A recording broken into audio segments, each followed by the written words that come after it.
Thank you so much for joining today. My name is Jim Parker. I've been helping people sell businesses for nearly 25 years. I'm really excited because the Uniform Retailers Association reached out to me a few weeks ago, Jennifer Clegg, and she asked if I could do a couple webinars. Randy Fuller, he's a member of the Uniform Retailers Association. I'm sure many of you guys know him. He owns many shops and is very successful in the industry. We recently did a transaction together. He acquired another shop and added it to his portfolio, and we worked together. And as we were talking, he said, hey, a lot of the things that we're talking about might be some good information that we can get across to members of the Uniform Retailers Association. And I said, absolutely. And the thing is that anytime I can get in front of business owners that might be looking to sell in a couple of years from now, I want to do that because breaks my heart is when business owners approach me and they want to sell their business, and I start talking to them about their business, and I'm looking at their financials, and I have to tell them, hey, you're not going to be able to sell, or gosh, I wish you would have came to me a couple of years ago, and we would have had some discussions because you would have maximized your sales price, you would have gotten much more money, you would have gotten better terms. So anytime I can get information out there to people, that are business owners that are looking to sell a couple of years from now, I want to do it because if when you listen to this webinar and I go through information with you, there's nothing that's going to be very time consuming. A lot of these things we're going to be talking about today are quick things you can do very quickly. They're going to make a big impact when you go to sell your business. So let's go ahead and begin. I did a webinar back a few months ago, back in April, and that was kind of going over, are you ready to sell? We talked a lot about, the emotional aspect of selling, and are you ready as an individual in selling? Is your business kind of ready to be sold? Today's webinar is getting into the meat of things that are really going to be very beneficial if you would implement them and go ahead and start doing them. So let's go ahead and begin. And I want to tell you, first of all, even if you're not thinking about selling your business right now, this might be really good information for you. And the reason I say that is because according to the Exit Planning Institute, 50% of all sales of businesses on an annual basis are happening and they're unplanned sales, meaning the business owner wasn't looking to sell. And they kind of put them into what's called the 5Ds. And those 5Ds is, people are selling because of death, divorce, disability, disagreement, distress, something like that. And that's why, and there's obviously other things, but I think they like to keep to the 5Ds because it's catchy. But the concept is that your business is in a situation where you're not planning on selling, and for some reason, some outside force is happening and it's requiring you to sell. And me and my team see this all the time. Over the years, I can't tell you how many times I had a business owner, I was talking to a business owner and they're like, hey, I'd never sell my business. I love my business. And then unfortunately, 6 months or a year later, they're calling me up and they're saying, I have to sell. Something happened and they have to sell. And so you always should be in the position to sell your business, even if you're not planning on it, because you never know when you have to do it. And it's going to be protection for your family and your spouse as well. You just want to be in a position where you can maximize your sales price. And this is also, you got to look at it this way too, that even if you follow the things we're going to talk about today, and you end up not selling, you're going to lease your business. You're going to have a better business. Your business is going to be less. You're going to be less stressed, and the business is going to count on you as the owner a lot less. And that's just a better quality of life, I think.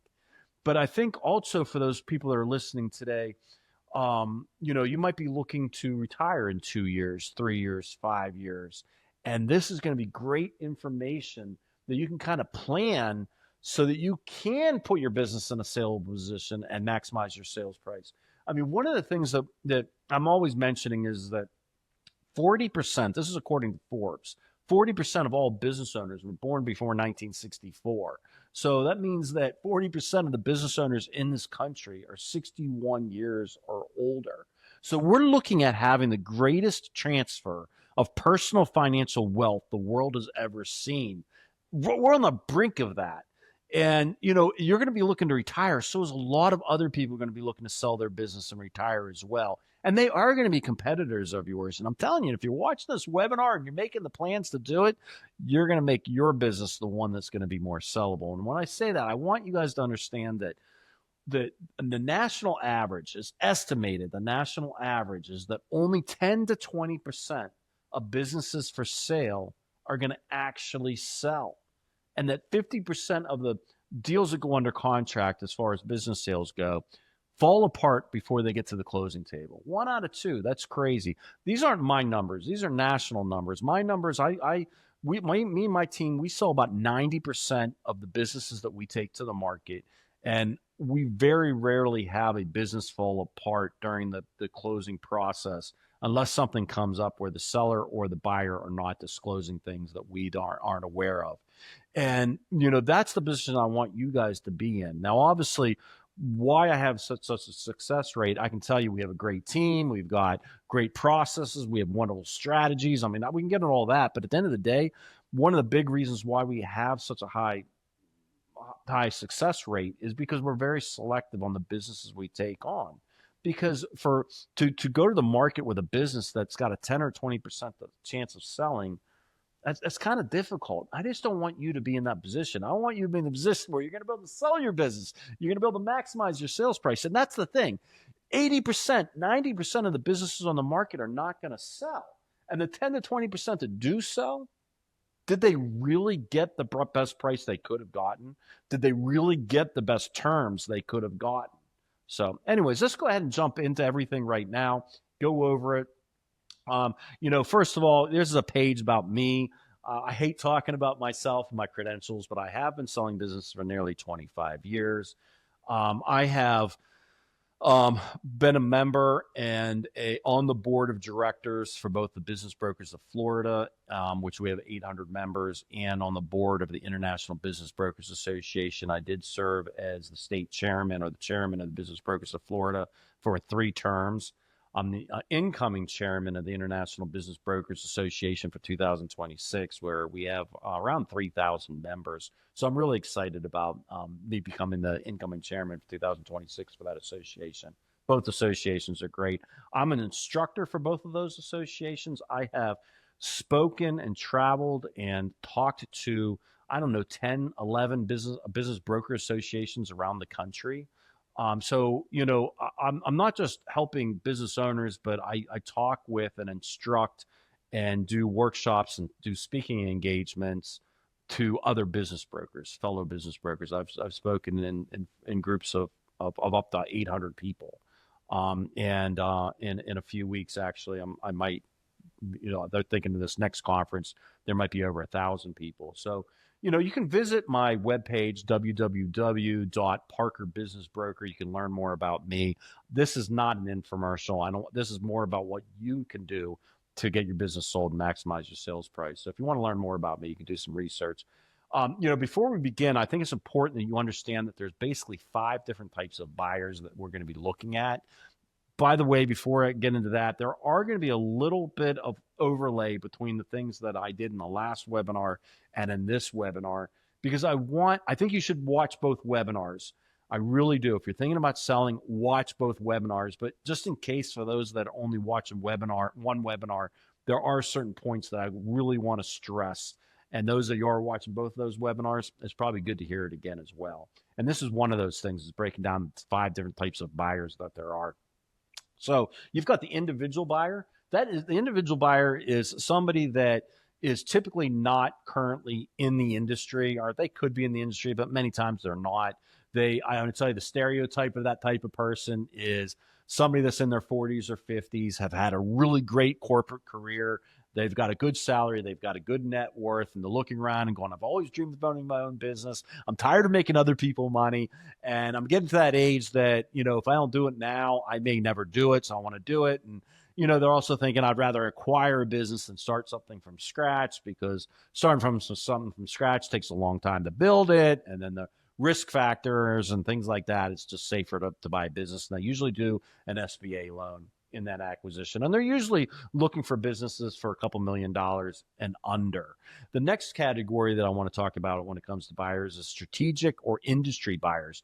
Those could be buyers that are already in the industry, either national players, regional players, local players that own multiple shops. They're looking to acquire another store and, add to their portfolio. This is basically where Randy Fuller would have fit into that slot. Then you've got private equity groups. Private equity groups is they're going to probably pay the most, the highest multiple for your business. They typically don't want to start looking at businesses until you're doing about $1 million bottom line. So, if you own multiple stores and you're doing over $1 million bottom line, you might be a big target for a private equity group. And again, private equity groups will pay the highest multiple. And then you've got family offices. And a family office is basically, you're talking about a very, very wealthy family who's got a lot of money, and they hire people to go out and to invest their money. And one of the ways they invest their money is they acquire businesses, and they put managers in place to operate the business.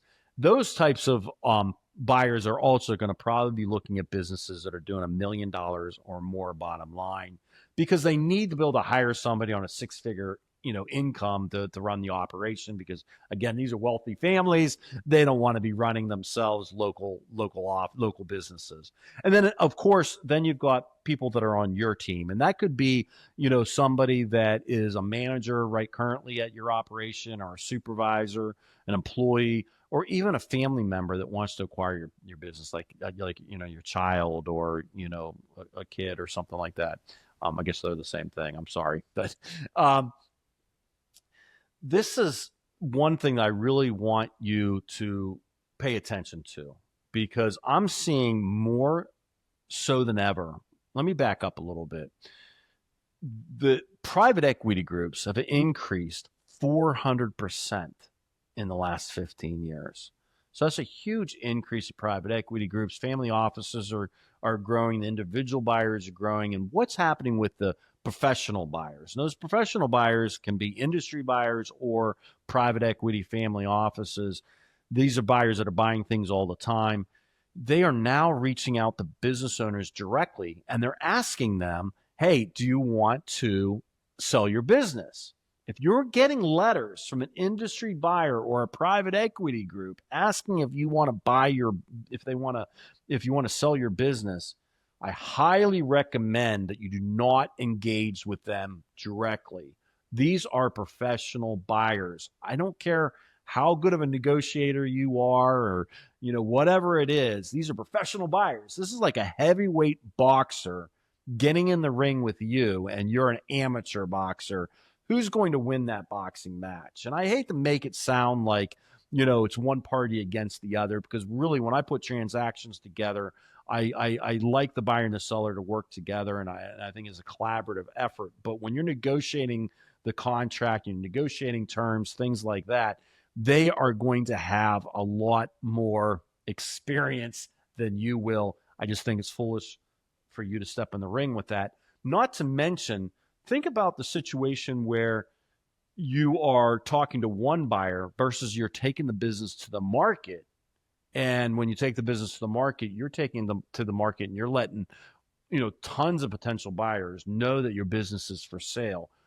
When do you think you're going to get the best price? When do you think you're going to get the best terms on your business? When you're negotiating one-on-one with one buyer, or when you have a lot of buyers that you're going to be putting the business in front of? And before we go any further, I want you to know that when I say go to the market, take your business to the market, you are it's going to be done confidentially. You really don't want your employees to know the business is for sale. Definitely don't want competitors to know, customers to know, your suppliers to know. You just don't want anybody to know. So, typically businesses are sold. It's very, very, very confidential. So I make you aware of that. But I want to go back to this professional buyers. If they're contacting you directly, for those two reasons, I think that you need to engage. I'd love for you to call me. I really would. I sell businesses all over the country. I'd love to engage with you. I'd love to talk with you and see if we're a good fit for each other. But if it's not me, reach out to an M&A advisor, a business broker that is extremely experienced and knowledgeable, and they can help you out, and that knows your industry, and can give you the proper advice. I'm telling you, whatever you pay them, a good intermediary, what you pay them is going to, between the sales price and the amount of time and effort they're going to save you, it's well worth the money. It really is. And a lot of times a good broker is going to make your business more valuable, and you're going to get more for your business. It's going to more than make up for their commission, not to mention the time. So just wanted to make that aware to you guys really quick. One of the most critical things about selling your business is going to the market at a reasonable asking price. And when I say that, when we talked about this in the last presentation, but this is really important to say, is that a lot of business owners think their business is worth more than it really is. And you have to be realistic on what you can actually get for your business. And you want to make sure that you are pricing it in a way that you're not leaving any money on the table, that you're not pricing it too low and you're losing out on money. And at the same time, you don't want to overprice the business, because a lot of the businesses on the market right now, they're overpriced. There's basically three reasons why, in my opinion, three main reasons. There's many reasons, but three main reasons why 80 to 90% of the businesses for sale do not sell. Number one, it's a bad business. Two, it's an overpriced business. Or three, it's just not being handled properly, and the correct strategies are not being utilized. And all three of those things you can correct. You really can. And so when you have all three of those items and you take your business to the market, when I talk to buyers and I ask them how long have they been looking to acquire a business, most buyers that are individuals say they've been looking for a couple months to a couple years. So when your business hits the market and it's a good business and it's priced properly and it's being handled correctly, all those buyers' eyes are on your business, and that's what you want. And when those eyes are on and they start looking into it, like, okay, this is a good business. Okay, it's reasonably priced. Okay, I like how this is being handled and the process. And I'm getting the information what I'm supposed to be getting. I'm supposed to be getting the kind of information I should be getting, et cetera, et cetera. They're going to be excited about it, because most businesses on the market are bad businesses or they're overpriced. And that's what you're trying to get, is you're trying to get that wave of buyers, that initial wave of buyers, that first 30 days that your business is on the market is the most critical time period that your business is on the market. That's when you're trying to get as much buyer activity as you possibly can. The next 30 days, you're continuing to try to get as much activity as you possibly can on the business. But you're taking some of those buyers from the first 30 days and you're moving them to the next stage of the process, or your broker is. And part of that is that you're setting up, we'd be setting up buyer seller phone calls and starting to have, engagement between you as the seller and the potential buyers.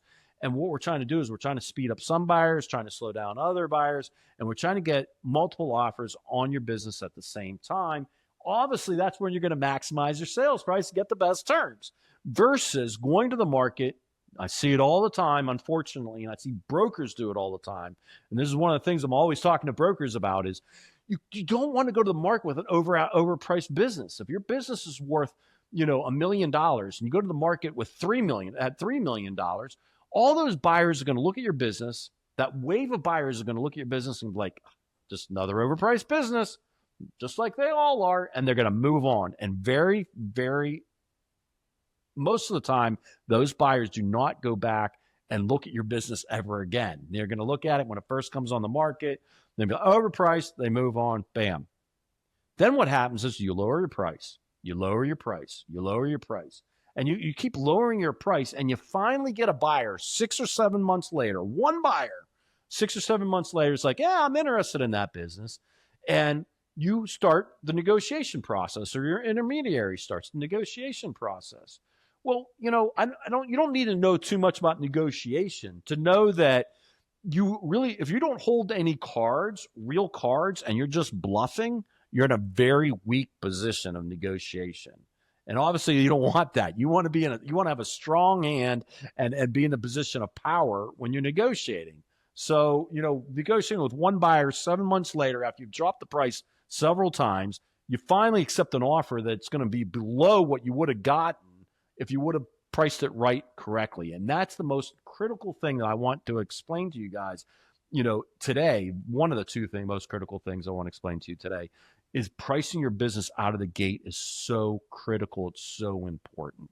So the next most important thing that I wanted to mention today is the financials of your business. The financials is the beginning and the end of everything. It really is. That's going to be the first thing the buyers are going to be looking at when they're looking at the advertising and things like that, and the things that they're receiving. How much are they doing in gross sales? How much are they doing, bottom line? How much is the business for sale for? Does it make sense? Is it priced right? Blah, blah, blah. Is this coming from tax returns? Da, da, da, da. And then when they sign a confidentiality agreement, you pre-screen the buyer to make sure they're a qualified buyer. They have the experience or the background, the financial capability, the motivation, et cetera, et cetera. And they're going to get a report on your business. And when they get that report on your business, they're going to see spreadsheets that have your financials in them, and that's where deals die or live. And the biggest problem that I see with business owners, and this is where I'm at, where, I remember a few years ago, I talked to a gentleman. He was 72 years old. He called me, and I talked about this in my last webinar, but he called me and he said, he wanted to sell his business. He didn't have any money saved up for retirement. The only thing he had was his Social Security and, his asset of his business. And so we started talking, and I looked over his financials, and we had a couple conversations, and I had to go back to a 72-year-old gentleman and tell him that his business was not sellable. And that I'm telling you, that breaks my heart, because I have to do that a lot, or I have to tell a business owner they're just not going to get as much money for their business as they could have. And a lot of times it begins with the financials. And look, I'm not here to judge. I've been doing this a long time. I've talked to a lot of small business owners over the years. I've been a small business owner myself most of my career. And I know, I'm not naive. I know that small business owners tend to run personal expenses through the business, and they're trying to save on taxes. Okay, I'm not here to judge. I do think maybe you should stop doing that, regardless if you're going to sell or not. You should stop doing that. But when you are going to go sell your business 2 years to 5 years before you're ready to sell your business, stop. And you should do it before this, even if you're not going to sell your business, but definitely if you're going to sell your business, stop doing that. Stop doing it, because buyers are going to look at your financials. And if you've got a lot of personal expenses being run through your business, it may turn the buyers off. It may turn the lenders off. Keep your financials as clean as you possibly can. And let me give you an example. For every dollar that you're running through the business that is a personal expense, or for every dollar that's unreported cash that you're not putting, you're not putting in your bank account and reporting, even if you're in the highest tax bracket possible currently, as I'm talking, you're saving 37 cents on that dollar. 37 cents, which is a lot of money. 37 cents on a dollar doesn't sound like much, but if there's $100,000 of personal expenses being run through the business, you're saving $37,000 in taxes. So it can be a lot. But look at it when you go to sell your business. When you go to sell your business, that same dollar, when you go to sell your business, you could be losing out on $2, $3, $5 or more. So you're saving pennies on taxes, and you're losing out on dollars when you go in to sell your business. And I'm telling you, I've had business owners argue with me in a friendly manner, like, hey, I can prove everything. I get them behind closed doors. I can prove everything. I can blah, blah, blah. I'm telling you, buyers are not going to want to go through your general ledger line item by line item by line item, trying to determine in due diligence what's a personal expense or a business expense. They're just not going to do that. Banks, the lenders, they're not going to do that either. So that's where a lot of times business owners are not going to sell their business, or they're going to get a lot lower price. So telling you, going to sell your business in a couple of years, stop running personal expenses through the business. Even if you're not planning on selling your business, stop doing that. Your financials are going to be easier to read, and you're going to be able to, make better financial decisions, because your financials are going to actually be correct. All right, let's move on to the next one. This one, we are going to talk about pricing the business appropriately. I already discussed that. I am so sorry, kind of get ahead of myself on that. This is critical.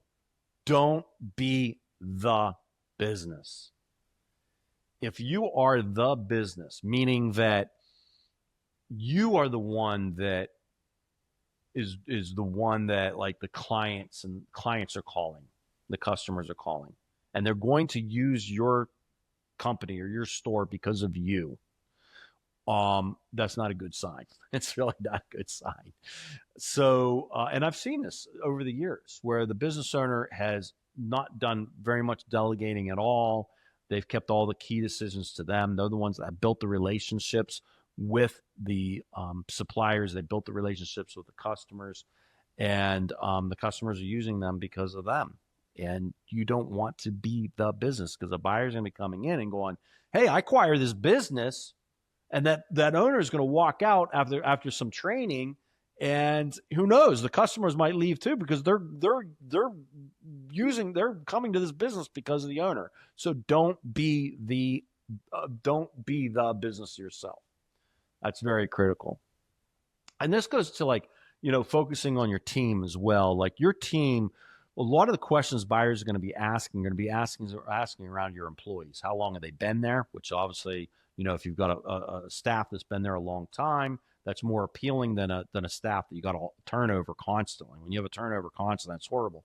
And because they're going to be afraid, they don't want to be hiring people constantly and them leaving. Obviously, in retail, you're going to have a couple employees that probably do that, but you need that core base of employees that have been there for a long time. Not all the employees, but you need a core base that can really kind of keep that culture of the business going post closing, that can help the seller post closing because they've been there for 10 years and the seller's already done the training and they're left, and the buyer has, can lean on some of your employees that have been there for a long time on different issues and things like that, and cross training the employees so the employees know how to do different jobs. Even if that's not their day-to-day job, they can fill in for that job if somebody went on vacation, or if that person unfortunately left the company, that other employees could kind of kick in and help keep that position going until somebody can be hired, and also those employees can train that person. So,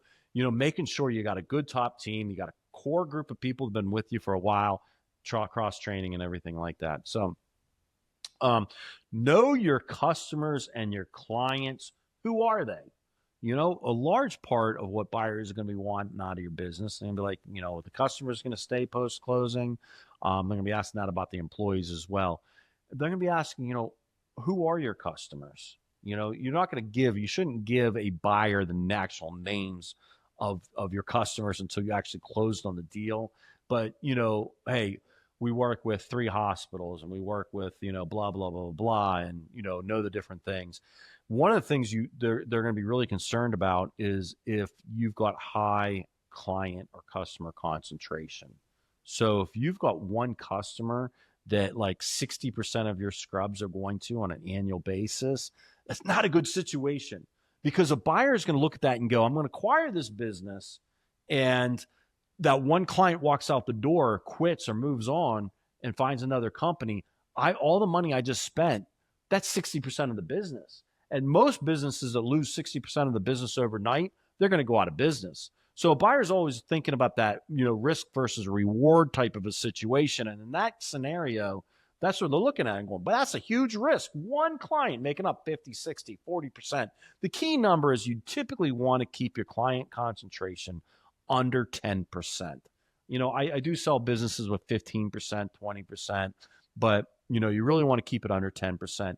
The higher that client concentration kicks up, the more you're putting yourself in a position where you're not going to get all your money on the day of closing. And by the way, that's what I want to have happen. I want you to get all your money on the day of closing if possible. That's what I'm striving for. But if you have high client concentration or customer concentration, they're going to be like, hey, that one client makes up 40%. I need to hold back some of the money. I'm going to give you an earn-out, and I'll explain to you on one-on-one what an earn-out, if you want to know what that is, or a seller's forgivable note, something like that. Meaning basically you're not getting all your money on the day of closing because they want holding back some of that money to ensure that client stays. And if that client doesn't stay, then you don't get paid that money, and that's protection for the buyer. But you got to look at it your way too. Once you sell that business, you have no control over how the operation of that business is going, what kind of service is being provided, how people are interacting with those clients, et cetera, et cetera. That client might quit because the new owner is just not treating them well or not providing the same service that you did. So you don't want to be in that situation. And the best way to not be in that situation where you are carrying a note post closing or some kind of financing post closing is to have lower, one of the ways is to have lower customer client concentration. Now, I'm not saying go out and fire your biggest client. I'm just saying as you grow your business, try to diversify your clientele and try to make it as diversified as you possibly can. So, legal issues. If you have any legal issues that you're dealing with in your company, you need to get rid of those before your business goes to the market. And so those legal issues could be, things like making sure that all your proper information is filed with the state and local governments, licensing and, registering with the state, your corporation with the state every year and paying the money and, down to, it's called different stuff all over every state. To, making sure that your lease is up to date, and to anything legal, workers' comp issues. If you got outstanding workers' comp issues, if you've got lawsuits or judgments going on in your business, all those legal issues need to be resolved before you take the business to the market. That's just critical. I think that's kind of common sense, as well.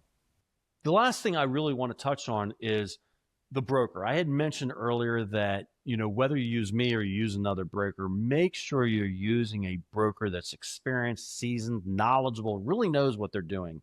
Like any other industry out there, you've got great brokers, really great brokers, you've got really, really bad brokers, and you've got everything in between. So I wouldn't just reach out to the first broker that you come across on the internet and, you hire them. You really should make sure you do some really good background checks on that broker. Search the internet, search their name all over the internet, make sure that they're a quality broker. How many years they've been doing this? Do they know your industry specifically? Do they know the uniform industry specifically? Do they know, what kind of designations do they have? What associations do they belong to? How many businesses have they sold? And this is a key too, is that if you're talking to a business broker and you ask them, how many listings that you have, you might have a broker that says, yeah, I have 35 listings right now. And you might talk to another broker that has 5 listings. And you're like, wow, I'm going to go with the guy who has 35 listings. I'm telling you, that's not the way to go. There's a big mentality in our industry, unfortunately, that is that people play the numbers game, where they list everything and anything they possibly can, and they know that about 20-30% is going to sell. And I'm giving it a little bit higher number than the 10 to 20% because they are brokers. They're going to probably do a little bit better of a job, even if they're not a very good broker. They're going to probably still do a little bit better of a job. But, and they're just carry a lot of listings because they're playing the numbers game. I've come from the school of thought that you're selective about what businesses that you take on, and you use all your might, all your energy, your time, your money, your focus to get those businesses sold. When you're carrying 35 listings, that's a lot of listings to be dealing with. And at that time, you're not giving very much attention to any one listing. And you might have some great listings, you might have some bad listings, and none of them are getting good attention. I like to be selective, and I like brokers that are selective because then they can put all that attention and focus on those listings and give them the love that they deserve. You also want to make sure that you get with a broker that you feel comfortable with, because I'm going to tell you that it becomes a relationship. This is a relationship that, typically it takes about 9 to 12 months to sell a business. We usually do it in 5 to 6 months, by the way. But over that time period, you are going to be talking with your intermediary a lot. So you got to make sure, you don't have to be best friends, but you got to make sure that you guys got a good relationship and you got a good rapport. I think that's really important. Another thing I think you should look into when you're talking to a broker is, what their commissions are like. And I don't want to get into my commissions here in a public forum for obvious reasons, but I do want to say I am against the aspect of when people charge upfront fees. or monthly fees. I think you should hire a broker. That broker should be strictly on a success fee. They sell your business, they get paid. They don't sell your business, they don't get paid. And this goes back to that whole concept of you're carrying 35 listings, and each business is giving that broker $500,000, $2,000 a month, regardless if there's or more a month, regardless if they sell the business or not. That's a good profit margin. That's like they're making good money. You times that by 30, 35 businesses. They're just in the business, in my opinion, to list businesses. I like my model. I'm not in the business to list businesses. I'm in the business to sell businesses. So I just think that upfront fees, just you shouldn't be looking at that. But anyways, I would love for you to reach out and contact me. But again, whether it's me or somebody else, make sure that you get yourself a seasoned, experienced business broker that really knows what they're doing, that knows the uniform retail industry, and is not going to charge you up any upfront fees, and kind of find out what their background in the industry and experience is, and make sure you get along with them. Well, I really appreciate you joining me today. I really do, and I hope you have a wonderful day. Thank you.